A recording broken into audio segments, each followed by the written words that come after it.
Hello friends, இந்த வீடியோவில் carrot halwa எப்படி பண்ணுறதுன்னு தான் பார்க்க போகிறோம். கேரட் அல்வாவை பொறுத்த வரைக்கும் நம்ம நிறைய மெத்தடில் பண்ணலாம். ஏற்கனவே நல்லா கேரட் அல்வா ஜூஸியாக எப்படி பண்ணுறது அப்படின்னு நம்ம சேனலில் ஏற்கனவே வீடியோ போட்டிருக்கோம். இதை சாப்பிட்றப்போ நல்லா க்ரன்ச்சியாக இருக்கும். இந்த கேரட் அல்வா கிட்டத்தட்ட நம்ம கடைகளில் வாங்கி சாப்பிட்ற அல்வா மாதிரியே இருக்கும். ஸோ இந்த க்ரன்ச்சியான கேரட் அல்வா எப்படி பண்ணுறதுன்னு தான் இந்த வீடியோவில் பார்க்க போகிறோம். ஸோ வாங்க வீடியோக்குள்ளே போகலாம். இந்த கேரட் அல்வா பண்ணுறதுக்கு ஒரு 1/4 கிலோ அளவுக்கு கேரட் எடுத்து அது மேலே இருக்கக்கூடிய ஸ்கின்னை ரிமூவ் பண்ணிவிட்டு நல்லா இந்த மாதிரி கேரட்டை ரேண்டமாக கட் பண்ணி இதை ஒரு மிக்ஸி ஜாரில் ஆட் பண்ணிக்கலாம். ஆட் பண்ணிவிட்டு தண்ணி எதுவுமே சேர்க்காமல் ஒரு டைம் நல்லா இதை அரைச்சி எடுத்துக்கலாம். பாருங்கள், நல்லா இந்த மாதிரி அரைச்சி எடுத்ததுக்கப்புறமா இதில் 1 கப் அளவுக்கு தண்ணி ஆட் பண்ணிவிட்டு இதை எந்த அளவுக்கு நல்லா ஸ்மூத்தியாக அரைச்சிக்க முடியுமோ அந்த அளவுக்கு நல்லா ஸ்மூத்தாக இதை அரைச்சிக்கலாம். பாருங்கள், நல்லா இந்த மாதிரி ஜூஸியாக நம்ம இதை அரைச்சி எடுத்துக்கணும். அடுத்ததாக இந்த மாதிரி ஒரு பவுல் வச்சுட்டு நம்ம இந்த கேரட் ஜூஸை நம்ம ஃபில்டர் பண்ணி எடுத்துக்கலாம். இதில் இருக்கக்கூடிய சக்கைகள் நமக்கு தேவைப்படாது. அதில் இருக்கக்கூடிய ஜூஸ் மட்டும்தான் நமக்கு தேவை. அதனால் அந்த ஜூஸை மட்டும் நம்ம எக்ஸ்ட்ராக்ட் பண்ணிக்கலாம். இந்த சக்கையை ஃபேஸ் பேக்காக யூஸ் பண்ணிக்கலாம். அப்படி இல்லைனா செடிக்கு உரமாக பயன்படுத்திக்கலாம். பாருங்கள், இந்த மாதிரி ஜூஸை மட்டும் நம்ம தனியாக எடுத்து வச்சாச்சு. இப்போ இதில் 1 கப் அளவுக்கு கார்ன்ஃப்ளவர் நான் ஆட் பண்ணிக்கிறேன். கார்ன்ஃப்ளவர் சேர்த்ததுக்கப்புறமா ஒரு விஸ்க் அப்படி இல்லைனா ஸ்பூன் வச்சு இதை அந்த மாவை நல்லா கலந்து விட்டுக்கணும். கலந்து விடுறப்போ கட்டிகள் எதுவும் இல்லாமல் கலந்து விட்டுக்கோங்க. பட் இது ஸ்டார்டிங்கில் கலக்கிறப்போ கொஞ்சம் லைட்டாக கட்டி இருக்கிற மாதிரி தான் தெரியும். நீங்கள் நல்லா கலந்து விட்டுட்டே இருந்தீங்க அப்படின்னா அது சரியாக போயிடும். நான் இதில் கலர் எதுவுமே சேர்க்கல. உங்களுக்கு ஃபுட் கலர் வேணும் அப்படின்னா இந்த டைமில் என்ன ஃபுட் கலர் வேணுமோ அதை கொஞ்சமாக ஆட் பண்ணிக்கோங்க. ஆட் பண்ணிவிட்டு கலந்து விட்டுக்கோங்க. நான் எதுவுமே சேர்க்கல.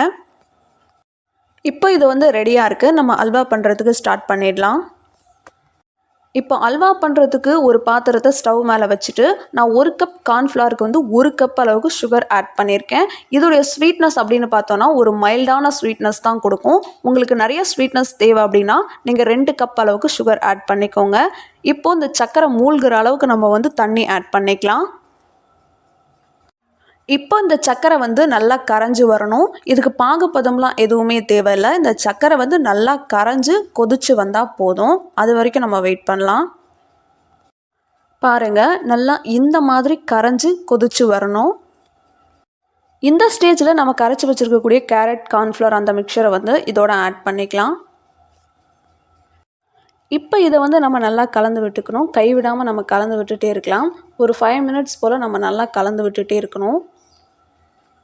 ஒரு 5 மினிட்ஸ் நல்லா கலந்து விட்டதுக்கப்புறம் பாருங்கள், நல்லா இந்த மாதிரி அங்கங்கே கிளாட் ஆகி வரும்.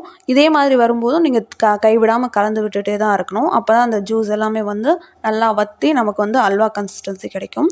பாருங்கள், அதுக்கப்புறம் ஒரு 5 மினிட்ஸ் கலந்து விட்டதுக்கப்புறமா அந்த ஜூஸ் எல்லாம் வற்றி நமக்கு அல்வா கன்சிஸ்டன்சிக்கு வந்துடுச்சு. அடுத்ததாக இதில் நம்ம நெய் ஆட் பண்ணிக்கலாம். நான் ஒரு 2 டேபிள் ஸ்பூன் அளவுக்கு நெய் ஆட் பண்ணிக்கிறேன். ஆட் பண்ணிவிட்டு இதை நம்ம நல்லா கலந்து விட்டுக்கலாம். இப்போ நம்ம சேர்த்துருக்கக்கூடிய நெய்யை இந்த அல்வா நல்லா அப்சர்வ் பண்ணிகிட்ருக்கு. இப்போ இதிலிருந்து மறுபடியும் நம்ம சேர்த்த நெய் வெளியில் வரணும். அந்தளவுக்கு நம்ம இதை கலந்து விட்டுட்டே இருக்கணும். இப்போ இந்த ஸ்டேஜ்லேயே கூட நம்ம ஸ்டவ் ஆஃப் பண்ணிக்கலாம். இப்போ சாப்பிட்டோம் அப்படின்னா ரொம்ப சாஃப்டாக இருக்கிற மாதிரி இருக்கும், க்ரன்ச்சியாக இருக்காது.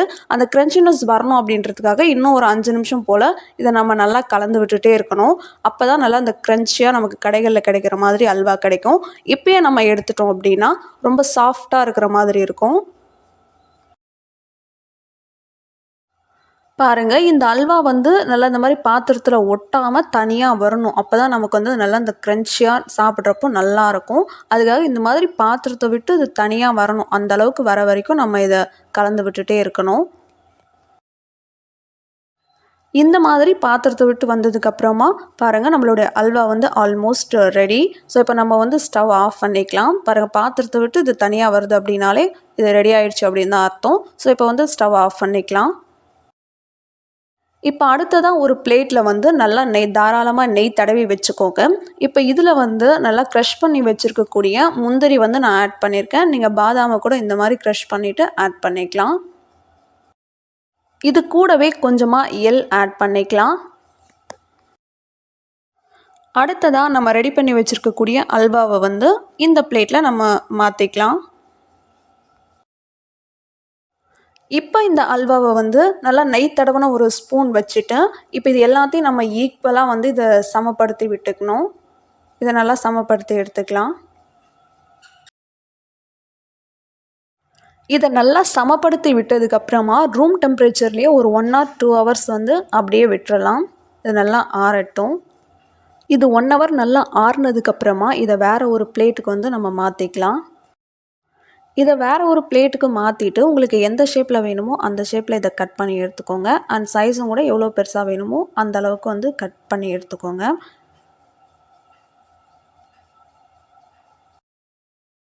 இப்போ ஒரு பக்கம் கட் பண்ணியாச்சு. அடுத்த பக்கமும் இதே மாதிரி நம்ம கட் பண்ணி எடுத்துக்கலாம்.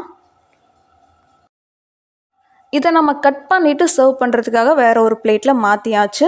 அவ்வளோதான், நம்மளுடைய கேரட் அல்வா வந்து ரொம்பவே க்ரன்ச்சியாக சூப்பராக ரெடி ஆகிடுச்சு. நீங்களும் இதே மாதிரி ஒரு டைம் ட்ரை பண்ணிவிட்டு எப்படி இருந்துச்சு அப்படின்னு ஃபீட்பேக் சொல்லுங்கள். வேறு ஒரு வீடியோவில் பார்க்கலாம். பாய்.